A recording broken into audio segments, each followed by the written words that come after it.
Hello, everyone, and welcome to UX and Coffee. It's been a minute since I've been on here, since I've chatted with you all. So I'm excited to be back here today. Sorry, it's been a minute. Been a lot busy actually. Um, and when I started this UX and Coffee chat, my goal was um, to keep me to hold accountability for myself and I'm still getting a lot done. I guess I didn't need the coffee chat to hold myself accountable, but it worked for a little while, and I'm happy about that. I'm excited that I have shared a lot of these chats with other leaders in the field, and that I've been able to bring that to you. So thank you to all the leaders who I have shared the stage with. Thanks for being here with me and for sharing your time with all of our listeners or viewers, I should say. I think I shared this with you all at some point in the past. I've started a YouTube channel where you can find all of the previous recordings. As you know, these are also on LinkedIn, but if you wanted to access all the previous recordings anytime and you didn't want to search around on LinkedIn for those, you can find them on YouTube on UXR Coach. That's the name of the channel. And soon I will have my website updated with also a link to all of the previous chats on my website. That's uxrcoach.com. So you can check them all out there. Got my coffee. I'm on my second cup today, although I switched mugs because my first cup was smaller. And it's one of those days where, I'm sure you've had these. I'm not tired, but I'm tired. It's like the coffee is like giving me that energy, but I'm still just like pretty much spent, which is, how it's been lately, but it's fine. I'm rolling along. I'm accomplishing a lot. I'm alive. I'm healthy. So all is good. All right. So what are we going to cover today? I'm really excited to do a live resume review with you today. I got the sign off from one of my coaching clients who is hopefully watching. If not, I will be sharing the recording with you after. This is really exciting for me because this is a lot of what I do when I'm working with my coaching clients. Oftentimes, people want me to review the resume and provide feedback on how to improve it. And, it's really important to have a great resume. Remember, that is the first thing that recruiters, for sure, the first thing recruiters see, and the first thing your hiring manager and, potentially other teammates are going to see. So you really want to make sure your story is coming through really, really clear on your resume. You don't want to lie, you don't want to embellish, but you want to show yourself. This is not the time to what's the word? Be bashful, or you know what I mean? This is not the time to say like, oh, well, I just did a little part of that project. This is not the time. On your resume, that is the first chance for somebody to see how amazing you are. So that is where you really want to showcase who you are. And it's, when you think about the projects you've worked on, it's where you want to give details about your project, not too much detail because it's just your resume. Excuse me. It's not a portfolio where you go into a lot of details. But on your resume, you still can showcase a lot of information about what your role was on a project, what the impact was of that project, why you were doing the project. You want to make sure on your resume that you are going into detail about what you did and why you did it. Not just the what's. I see a lot of resume where it's just like, I did this, I did this, I did this. These are my skills. Here's a list of skills. And while that is all important to showcase what you're bringing to the table, you also want to showcase that you understand why you did the work, what the impact was of that work, right? It's not enough just to say like, I conduct kick-ass research, but what problems are you solving? Why do I want to hire you over other people?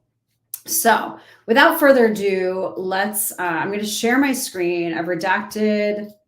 Oh, you know what I didn't do? Hang on one second. I want to remove her name from the title here. Oops. Hang on one second, folks. I thought I was ready. but I'm not. You know what I'm going to do is just paste this into a Google Doc so I don't hold us up anymore. I thought I was prepared to do this. On StreamYard, which is what I use to have these live chats, I'm glad I prepared ahead of time and tested screen sharing, because when I went to share a Google Doc, I had to do other things to get that going. But now I just remembered to do something else. Okay, so without further ado, sorry to bore you with my thinking aloud here. Let's see, share screen. It's the first time I'm doing this in StreamYard. Let's see how it goes. Bam. All right, so hopefully you can all see that really well.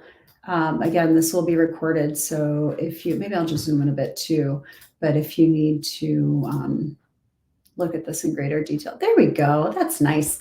All right, so here's what I do, and here's what I do with my clients. So if this is something you're interested in, you're about to get a flavor of what it's actually like. When I work with my clients, I pull your resume up and I think aloud as I go through it, and I'll ask questions where things need more context, where things are confusing. I will point them out to you, and you take copious notes. I'll record the session. I send it to you later so you can improve your resume. So you're going to get a flavor of what that's like now. If this is something you would like for yourself, reach out to me after this call and we can set up some time to go over your resume. But hopefully my goal is that you will learn a lot today from our short time together that you can apply to your resume. So if you are contacting me after this call because you want me to look at your resume, I expect that you will have already made some changes based on what you're about to learn here. All right, so without further ado, I've redacted this person's information, so that's why it just says name, address, phone number, email here. And you'll see a couple other places where it's redacted, but imagine if this is your resume, you would present it to me with your name, with your address, with your phone, your email. All right, so let's get started. So obviously important to have your name at the top. You probably don't need your address. Some people will put their city and state just to state their location, but I'm actually seeing that less and less because there are a lot of remote positions, but also people are open to moving. So it's up to you if you want to keep your address up there. If it is important to you, if you're not moving and it is very important that you're in a certain area, that may make sense, but honestly, it doesn't matter and it's just taking up space. If you're applying for a job that takes place in New York City, the assumption is you will be going to New York City. So you don't need to put your address on here. And frankly, it's quite personal. So you don't need to have your address. Phone, email, those are great to have on here. If you have a website, anything like that, this is a great place to put it too. So that way, if somebody wants more information about you, they could quickly go there and get it. Formatting wise, doesn't matter if it's in the center, if it's off to the right. If you decide you want to put some additional information, it might be helpful to use all this space up here where you can have over here, let's say your name, your, email, phone number, and maybe you have something else over here, your website, portfolio, or something like that. So, there's definitely space up here that can be used, but whatever, it's fine. All right, detail-oriented PhD student in human-computer interaction with 5+ years of experience in research and data analysis. Proven track record of inclusive design, project management, and instructional design with a strong focus on user empathy and strategic thinking. So that's good. You want a little headliner because this is your snapshot, right? Remember, people are busy, they're skimming, they're scanning, they're not reading in detail like we expect them to, like we think they will. So you want to give that snapshot up front. Now, you want that snapshot to be really good. And by that, I mean, you want it to have information that is like the why I should hire you. You don't want it to be too generic because then it's like everybody else's, right? And now you're forcing me to go down and read all of your experience, which I will if you catch me with that first paragraph. But it's important to catch people in that first paragraph. So we're going to come back to this as I read more down below. But so far, my thoughts are detail-oriented PhD student in HDI with 5+ years experience in research and data analysis. That's good. Proven track record. That's good. Good terms right there. In inclusive design, project management, instructional design. Now, none of those so far are telling me research, and this person is they're a UX researcher intern, and they're going for a UX research role. So probably I would not highlight those things in the second sentence. with a strong focus on user empathy and strategic thinking. Those are good, but probably there's more that's missing here. The other thing about this section is, you can imagine it can get long. It doesn't have to be in paragraph form. You can use bullets. So you can imagine instead it's like summary, and then it's like bullet, bullet, bullet, bullet. Again, remember with your resume, you want it to be easy to skim. So using bullets throughout your resume, using different font type. This is really good, the different font type, because that helps the reader with skimming. So keep that in mind for your top section as well. We're going to come back to this to see what else we can add to this resume.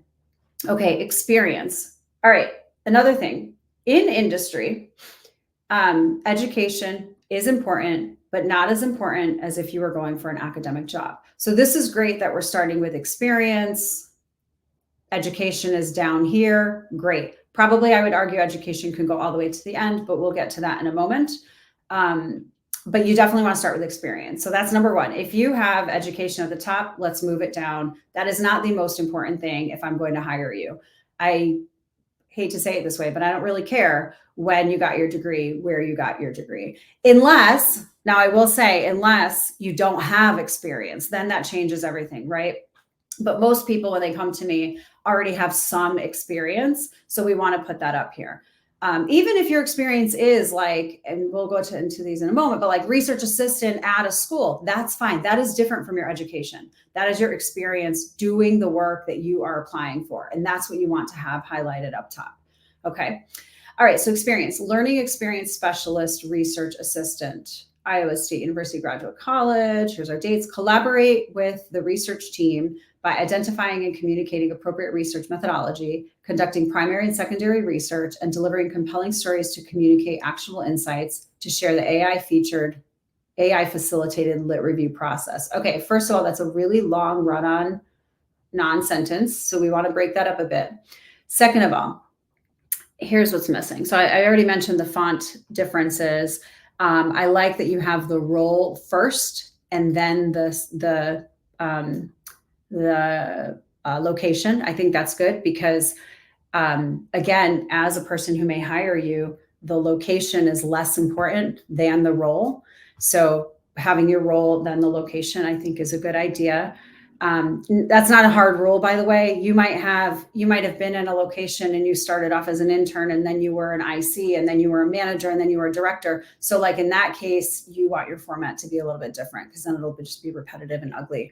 But if you don't have that kind of experience, then I prefer this style, and I've heard this from others as well.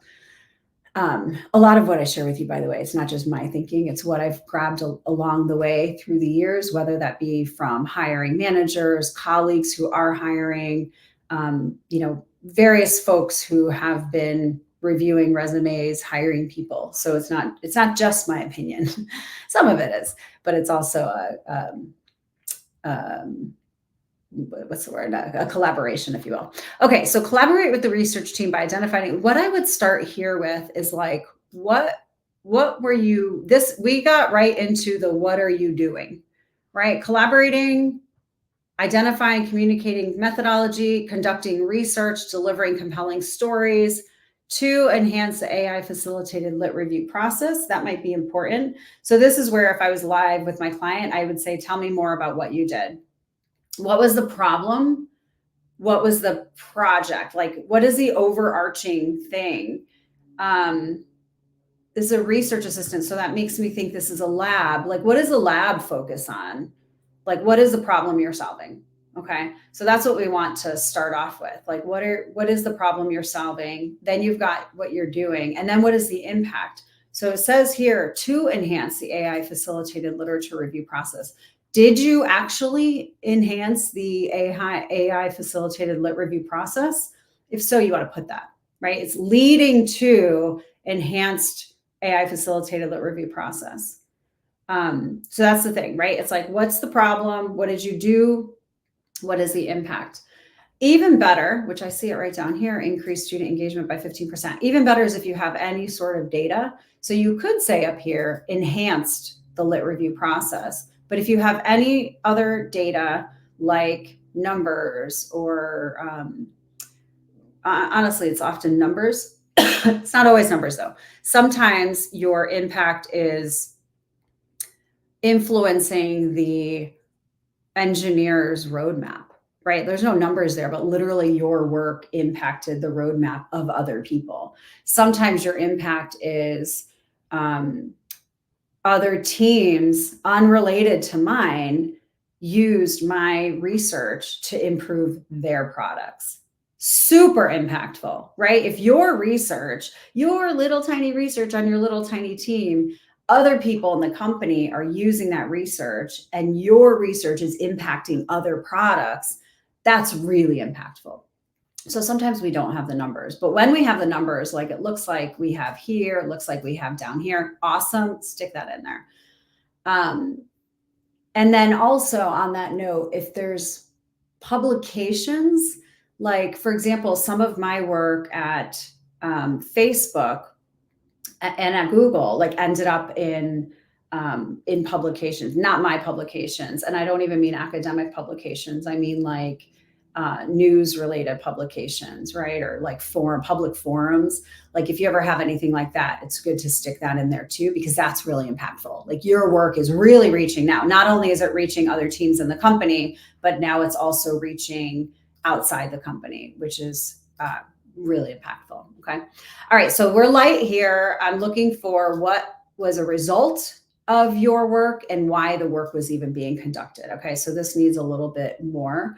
It looks like it's pretty clear in what you did. Identified, communicated, conducted the research, delivered compelling stories. Things like compelling stories, by the way, are pretty subjective, right? And sometimes there's no way around it. Sometimes we do have some subjective things in our resume, but as much as possible, you want to have objective things. And that's, again, where the numbers come in. Also, identifying, communicating research methodology, like that's pretty objective. Unless you did not do a good job, then then I guess it's not appropriate research methodology. But in general, that's objective. Delivering compelling stories is a little bit subjective. So if you can use a different word in there, or frankly, it doesn't need to be so verbose. Why not just say identify, communicate research methodology, conducted primary, secondary research, and delivered insights to communicate. Oh, you have insights to communicate action and deliver and communicated actionable insights, delivered actionable insights, right? Like this actually might be, I don't think you need it. Delivered stories to communicate insights. What you were doing was communicating actionable insights. So probably you can get rid of that there and tighten that up a bit. All right, let's go on to the next one. Oops. Learning experience design research assistant. And again, we have the date. That's great. Excuse me. Increase student engagement. So now we're going right to the impact, which I want to know still, like what the problem is and what you did. So increase student engagement by 15% through accessible content by collaborating with stakeholders to forge strong support for quality assurance. So just be careful. You have a lot of clauses in here. You got increased student engagement. Then you've got by 15% through accessible content by collaborating with stakeholders to forge strong support for quality assurance. There's a lot of clauses in there, and I would tease that apart. And again, think about what's the problem? What did you do? What was the impact? Increased student engagement by 15% it's at the end. That was your impact. As a result of what you did, as a result of your work, you increased student engagement by 15%. And of course, other people were involved, and that's okay. Again, this is your time to shine. This isn't your time to say, I and 50 other people did this, right? It's like you are shining right here. So what I would want to know here is through accessible by collaborating with stakeholders to forge strong support for quality assurance. So it's still not clear to me exactly what this is. And again, if we were live with my client, I would ask more questions, like tell me a little bit more about what you exactly did here, and then I'll help you wordsmith it.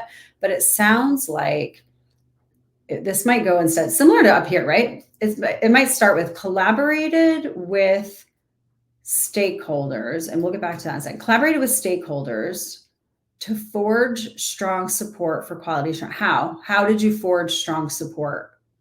I want to know more about what exactly you did there. So it might sound this is not complete, but it might sound something like this: collaborated with stakeholders to forge strong support for quality assurance through accessible content. So did you collaborate with stakeholders to make content more accessible? Maybe, I'm not sure. But it might sound something like collaborated with stakeholders to revise content to be more accessible. I'm not sure what this part is here. And then at the end, leading to an increase in student engagement by 15, leading to a 15% increase in student engagement. That's your impact, right? But I want more information here about what this even was, what you actually did, because right now it's not clear at all.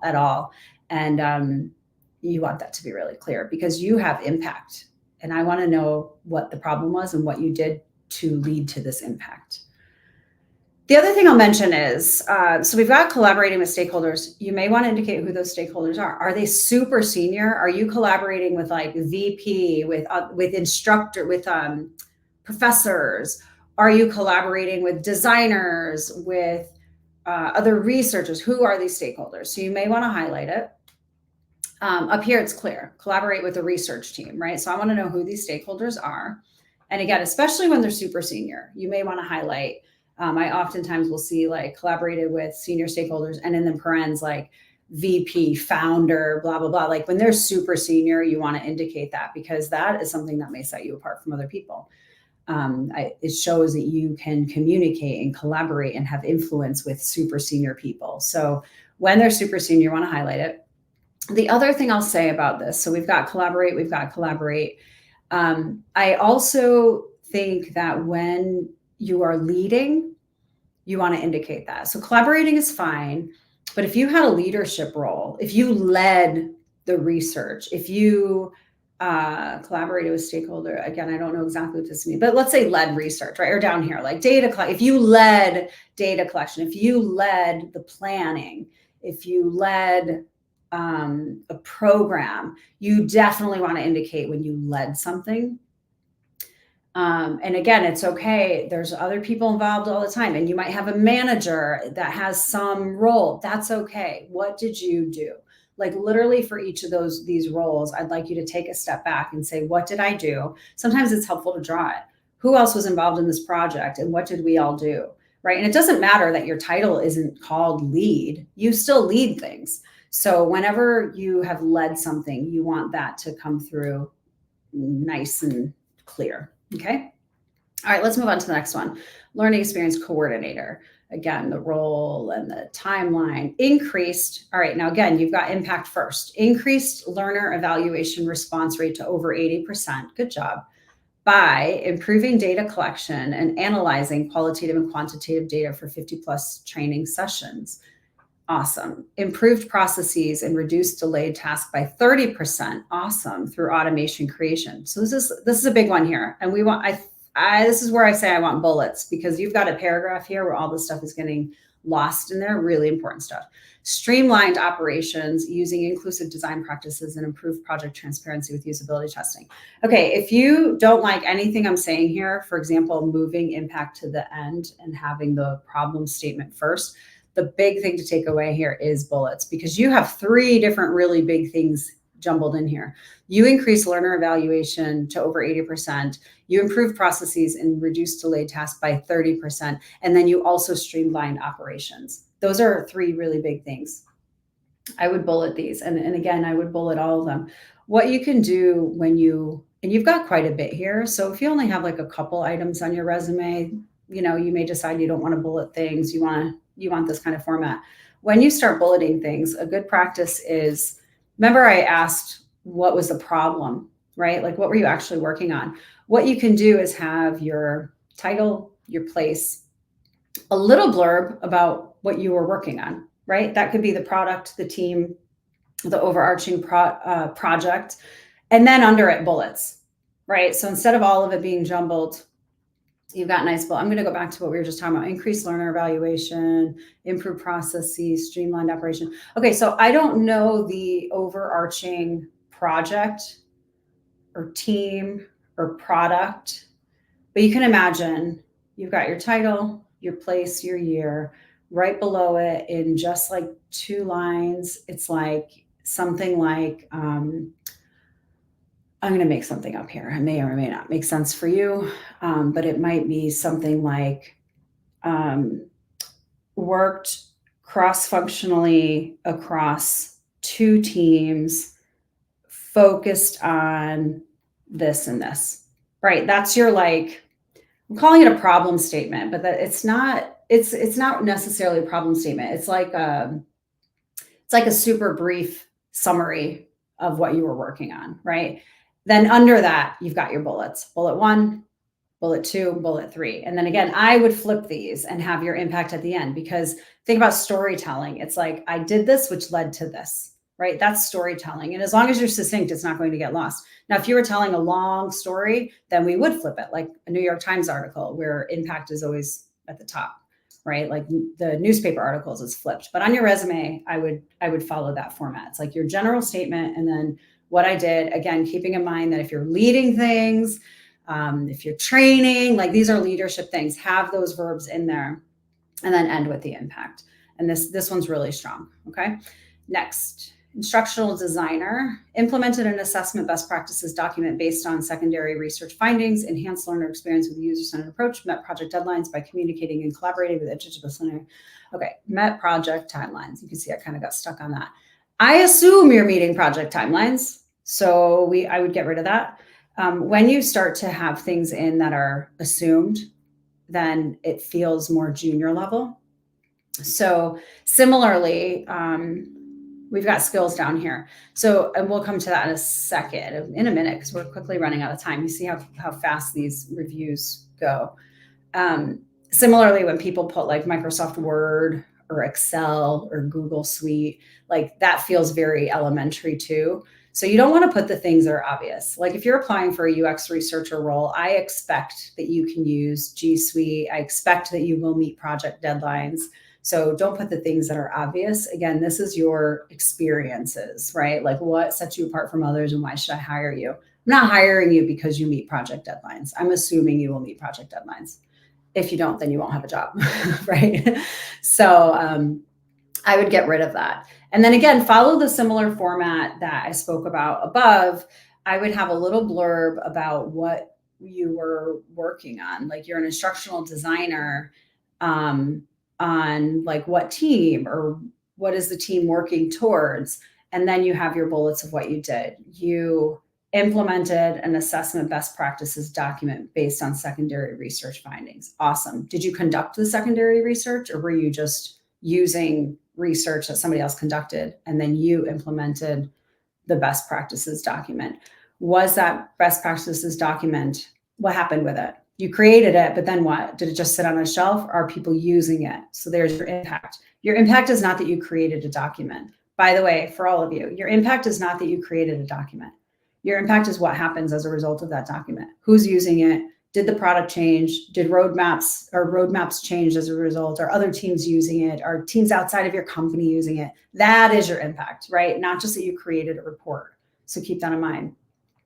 Enhance learner experience with a user-centered approach, and community collaborating with interdisciplinary. So here's a good one: interdisciplinary teams and subject matter experts.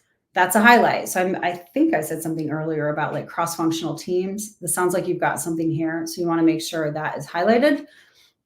Similar to these up above where you're saying collaborated and collaborated. This sounds like another one where you are collaborating with these interdisciplinary teams and subject matter experts. So I'd follow a similar, whatever you're going to do up above, follow a similar structure down here.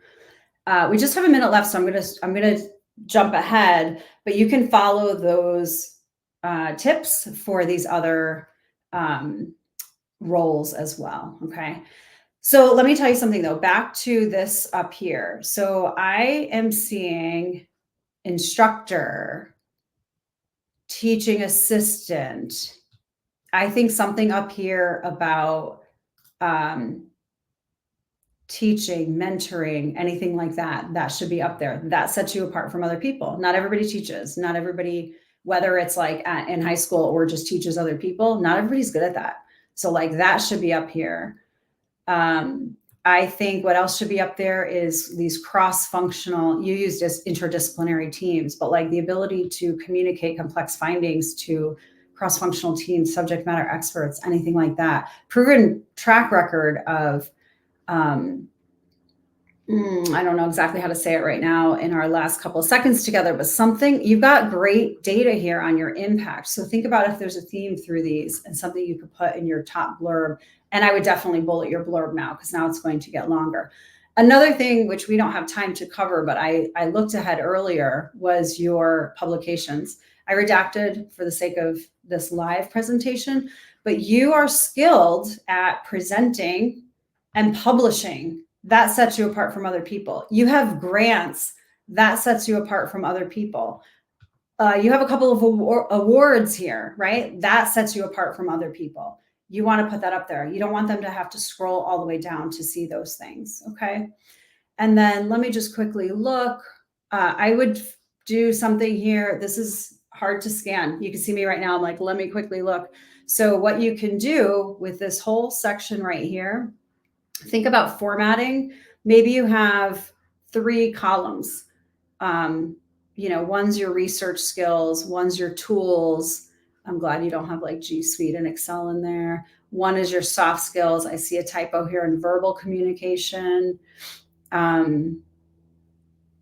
don't know that I would have that in here either, by the way. Verbal communication, written communication. We might revisit these soft skills and make sure you've already have team collaboration up above. You don't have to highlight that some more. I would revisit this section and just make sure things are objective and not too elementary. Okay. And then you've got professional development, which again looks like a bunch of gobbledygook. I think you have a few things in there. I would bullet those. So big piece of feedback here is like to bullet things. Here I'd add some spaces because they are jumbled all together, but those look good down below. I would even move those right to the end. So you could have your awards, your grants, all these other things are, I hate to say it, more important in the context of getting a job. These other things are more important than your education. We want your education in there, but we could put that all the way to the end. All right, so that went really quickly. We are at 32 past. Thank you so much for joining me today. If you would like your resume reviewed, reach out. You can see 30 minutes goes by really quickly. So probably an hour is appropriate because again, I'll be asking you questions and giving you feedback throughout. But don't hesitate to reach out. As always, I am a resource here for you anytime. And hope you all have a happy Friday and a happy weekend. And I will see you all soon. Take care.